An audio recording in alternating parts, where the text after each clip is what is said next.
My family laughed when I showed up at my father's funeral. But once the lawyer read the will, they stopped laughing.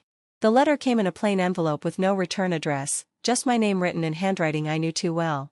I almost threw it out with the rest of the junk mail, but something made me pause. My hands shook as I opened it, unsure what to expect. It was an invitation to a funeral. My father was dead. I stared at the paper, trying to feel something, sadness, anger, shock, but inside, I just felt numb.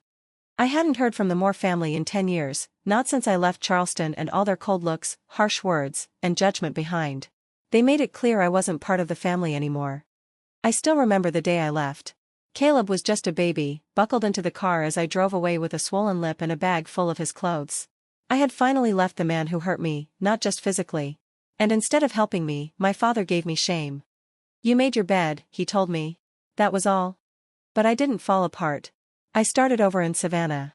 It wasn't big or fancy, but it was safe. I got a job at the library, read bedtime stories to Caleb, and slowly learned how to breathe again.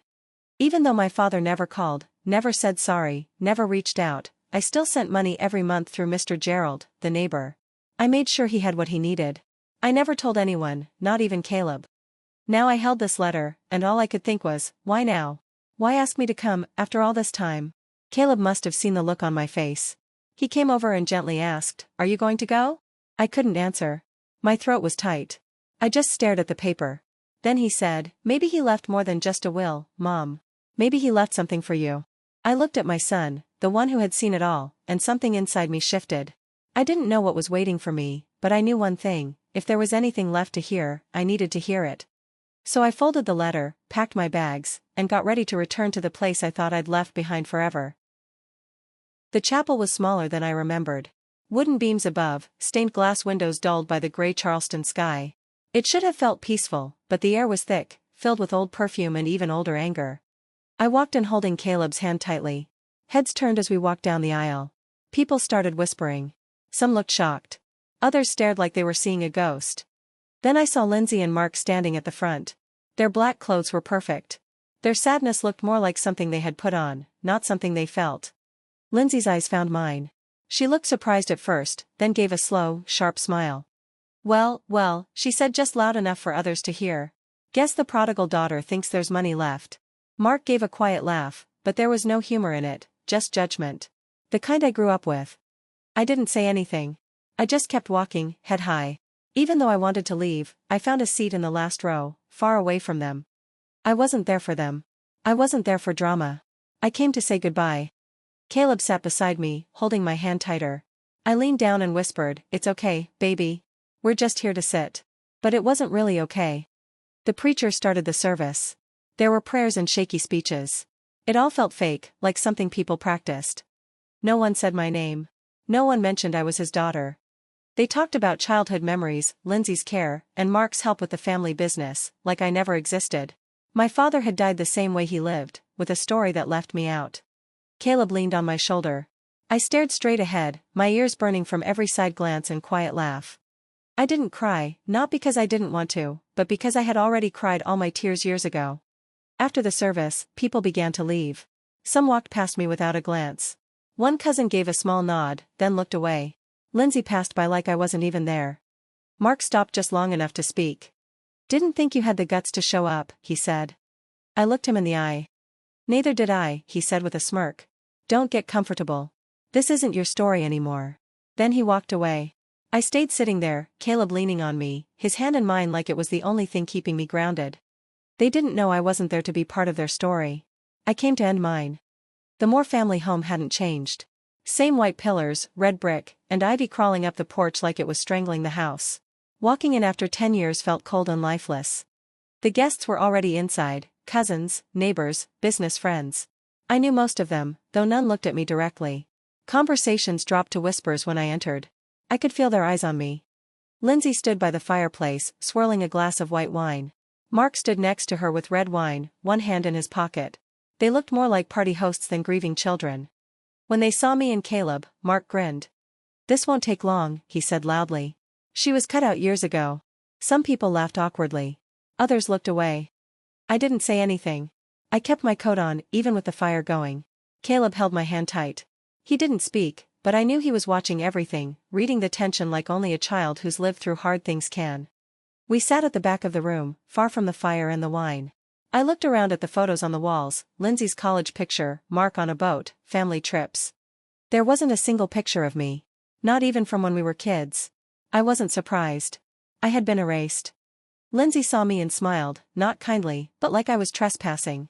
"You can sit if you want, Marilyn," she said sweetly. "But don't expect a chapter." I didn't respond. Caleb looked up at me. He wasn't scared or confused. He looked like he was waiting, like something important hadn't happened yet. And I could feel he was right. The room went quiet when the front door creaked open. Thomas Dawson walked in like he knew exactly what kind of mess he was stepping into. He wore a sharp gray suit and carried his usual leather briefcase. But this time, he had something else, a small polished cedar box under one arm. Lindsay didn't even glance up. Mark checked his watch, looking annoyed. "Let's just get this over with," Lindsay said. "We all know what the will says." Mark agreed. "Yeah, no need to drag this out. Some of us have flights." But Mr. Dawson didn't react. He walked over, placed the cedar box on the coffee table, and opened his briefcase. "It was your father's wish," he said calmly, "that you watch a video message before we go over the will." Lindsay rolled her eyes. Mark muttered something. A few cousins leaned forward, curious. The air in the room suddenly felt tense. Something was about to change. Everyone in the room leaned in, curious in spite of themselves. I stayed quiet, but I felt Caleb sit up straighter next to me. His grip on my hand loosened just a little. When I looked down, his face was calm but full of something I hadn't seen in a long time, hope. He didn't speak, but I could feel it coming off him. It was like he knew what was coming, like he'd been waiting for this moment even longer than I had. For the first time since walking into the house, I didn't feel alone. The screen flickered, then focused. A soft humming filled the room. And then my father appeared. He looked older and thinner than I remembered. His proud posture was gone, his sharp eyes now tired and heavy. He sat at his old oak desk, the one he never let anyone touch. Behind him hung the painting of the marsh that had been there my whole life. He looked straight at the camera. "If Marilyn is watching this," he said in a low, rough voice, "I owe you an apology I never gave." The room went still. "I was wrong," he said. "I judged you for leaving a marriage I didn't understand. I thought you were weak. I thought you were selfish. I told myself lies because I didn't want to face the truth." He paused. His fingers twitched in his lap. I'd never seen him nervous before. "When you came to my door that night, bruised, shaking, holding your baby, I should have let you in. I should have told you, you're safe now. But I didn't. I let my pride speak louder than love." A lump rose in my throat. Caleb squeezed my hand again. I couldn't look away. "I told myself I was teaching you a lesson, but I wasn't. I was punishing you, for being brave, for leaving, for protecting yourself when I never taught you how." Chairs creaked behind me. Someone let out a breath, but I didn't move.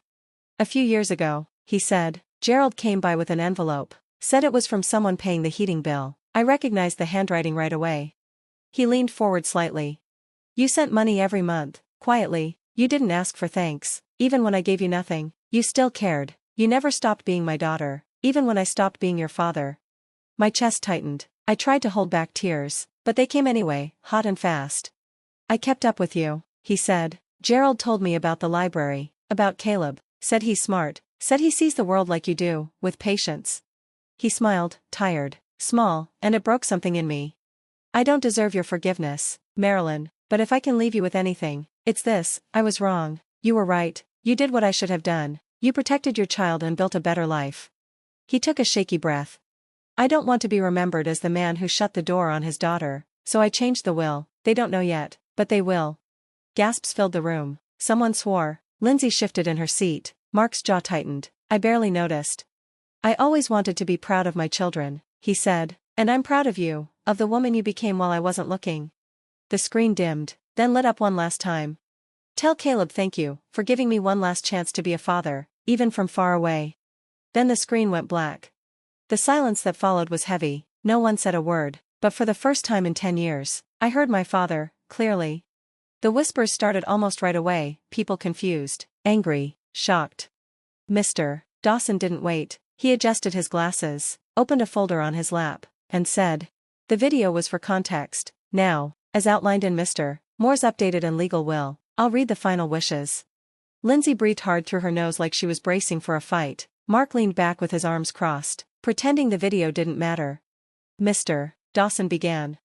To my daughter, Marilyn Elaine Moore, he said, calm and clear, I leave the Charleston family home, its contents, and the surrounding land in full. I felt the room shift. People turned to look at me. I didn't move. Caleb stayed close, his hand still in mine. In addition, Dawson continued, I leave to Marilyn Moore $250,000 and all remaining retirement funds. I held my breath. He wasn't done.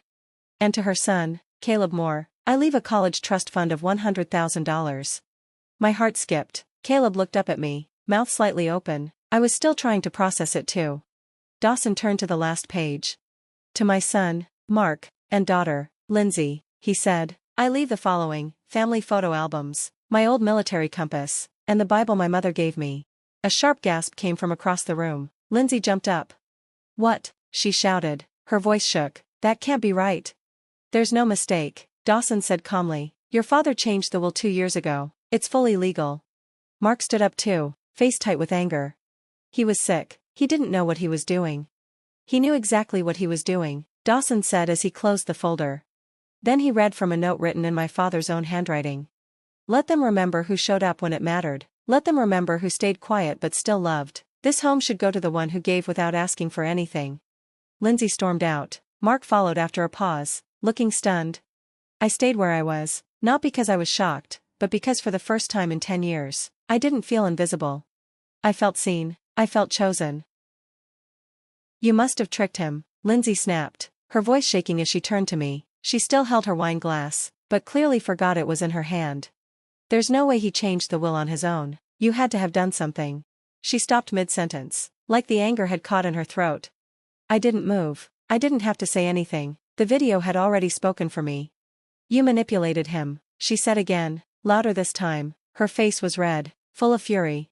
After everything you did to this family, you come back like some quiet saint? This is pathetic. Caleb flinched beside me. I placed my hand on his shoulder, not because he needed comfort, but because I needed to remind myself I was still standing, still calm. Mark stepped forward now, his voice low and angry. We'll fight this. There's no way this will stand. He wasn't thinking clearly. Mr. Dawson stayed calm. Your father changed the will 2 years before he got sick. He was clear-minded. The paperwork is signed, witnessed, and legal. There's nothing to challenge. Mark opened his mouth to argue, but stopped when he saw Dawson's steady look, the kind of look from someone who spent years in courtrooms and had no time for drama. The room had gone quiet. Some of the cousins whispered to each other, others quietly slipped out the side door, holding their coats, avoiding my eyes. They didn't look at me with hate, more like guilt, maybe even shame. Lindsay's breathing was uneven. She looked like she didn't know whether to cry or scream. Her hands shook as she set her wine glass down too hard. This is a joke, she muttered. A damn joke. Then she turned and walked out. Mark followed her a few seconds later, his jaw tight with anger. And just like that, the room was empty. They thought they had erased me 10 years ago, but I was still here, and now they were the ones walking away. The quiet that followed wasn't heavy anymore. It felt still, peaceful. I stayed where I was for a long moment. Caleb stood beside me, his small hand in mine. His grip was looser now, but he hadn't let go. Neither had I. No one else was left. The voices in the hallway faded, doors closed, footsteps disappeared. I slowly walked to the corner of the room where the old leather chair sat under the bay window. It was still there, the same chair he always sat in. The leather was worn, the arms faded, the frame creaky, shaped by years of him sitting in it. I stared at it for a moment, then I gently ran my fingers along the top. Goodbye, Dad, I whispered. I forgive you. The words didn't hurt, they didn't catch in my throat, they came out easily, like they'd been waiting a long time. Behind me, Caleb stayed quiet. He didn't need to say anything. The fireplace crackled softly. The light from it made the room glow. The photos on the mantel, the floor beneath my feet, even the air, it all felt different now. Not cold, not heavy, just calm. I turned and looked around the house one last time. For the first time in years, it didn't feel like a place that had pushed me out. It felt like a place that had finally let go. Maybe some ghosts don't disappear, maybe they wait for the right words.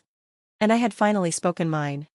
Weeks later, the house was quiet in a new way, not like something was missing, but like everything had finally settled. Caleb had made the sunroom his own. Every morning, he sat in there drawing birds, cardinals, blue jays, wrens, anything he could see outside. His laughter sometimes echoed through the halls. It was soft and warm, filling the space that once felt so empty. One morning, a letter came in a plain white envelope. No return address, But I knew the handwriting, Gerald Adams. I opened it with steady hands. It said. He cried. Marilyn. The day he realized it was you. I'd never seen your father look so small. He carried that truth with him until the end. I folded the letter and stepped out onto the porch. Caleb was sitting on the top step, sketchpad in his lap, tongue between his teeth as he shaded in a hawk's wings. I looked out over the yard. The oak trees swayed gently in the breeze. He saw me in the end, I said aloud, not to anyone in particular. The girl they had tried to erase hadn't disappeared. She had just been waiting for the truth to finally find its way back.